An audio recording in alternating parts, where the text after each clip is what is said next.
प्रेमभक्तिरसाम्बूदि प्रवर्धनकलाधरं प्रपद्ये भवतापग्नं श्रीकृष्णप्रेमिकं गुरुं। जय श्री प्रेमिकेंद्र सद्गुरु भगवान की जय. ஸ்ரீ அண்ணா கிரந்தங்கள் நமக்கு பிராணனா இருக்கு. எப்படி பகவான் ஸ்ரீ கிருஷ்ணன் ஸ்ரீ பாகவதத்துக்குள்ள இருக்காங்க. ஸ்ரீமத் பாகவதாக்கியோயம் பிரத்யக்ஷ கிருஷ்ண ஏவகி அப்படிங்கிற ஒரு பாவத்தோடையே நாம பாகவதம் படிக்கிறோமோ, அது போல ஸ்ரீ ஸ்ரீ அண்ணா கிரந்தங்களை பாராயணம் பண்ணும்போது அண்ணா நம்ம கூட இருக்கிறது, பேசுறது, நமக்கு அந்த ஒரு சமாதானம் கிடைக்கிறது.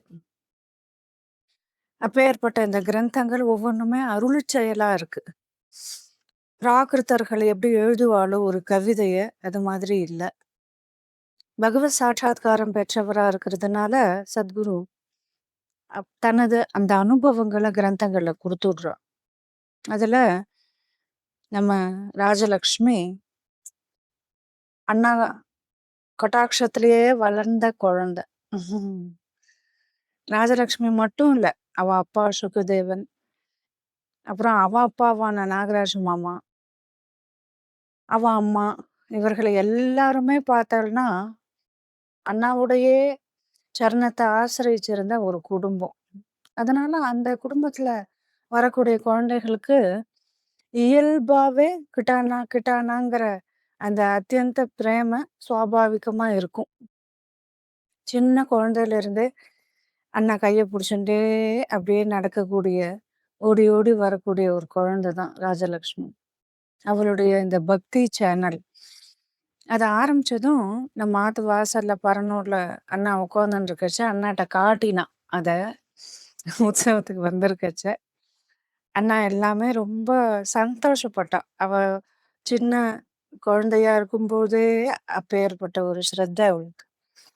அதை படிக்கும்போது ஒவ்வொன்றும் பார்த்து பார்த்து அண்ணா இந்த சேனல்ல வருது இல்லையா, அதெல்லாம் கேட்டு ரொம்ப சந்தோஷப்பட்டா. மேலும் தொடர்ந்து பண்ணுன்னு சொல்லிட்டு இருந்தா.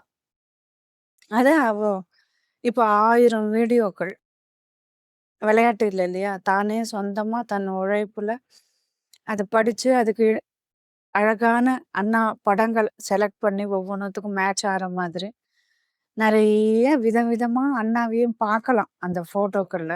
அதே போல அவ படிச்சிருக்க விதம் ரொம்ப சங்கீதமா, ரொம்ப ஃபாலோ பண்ண முடியாமலாம் இல்லாம இயல்பா யாரும் அதை கேட்டு ஆனந்தப்படலாம். பாமர மக்கள் கூட கேட்டு கத்துக்கலாம். அந்த மாதிரி எல்லா கிரந்தங்களுமே கோவிந்த கதாமிர்தம், ராதிகா விலாச சம்பு, லகு ஸ்தோத்திரமாலா, அப்புறம் முக்கியமா அண்ணாவோட உபதேச மொழிகள், இதையெல்லாம் படிச்சிருக்கிறத கேட்டேன்.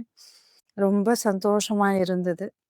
மென்மேலும் இந்த கைங்கரியத்தை அவ இன்னும் நன்னா பண்ணணும் அப்படின்னு ஸ்ரீ ஸ்ரீ அண்ணாவினிடத்துல பிரார்த்தனை பண்ணிக்கிறேன். நல்லா க்ஷேமமா, சமிருத்தியா, மனசாந்தியோட, ஆரோக்கியமா இன்னும் வாழ்க்கையில மென்மேலும் நிறைய மேல உயரத்துக்கு போகணும் அப்படிங்கிறத பகவான் கிட்ட பிரார்த்தனை பண்ணிக்கிறேன்.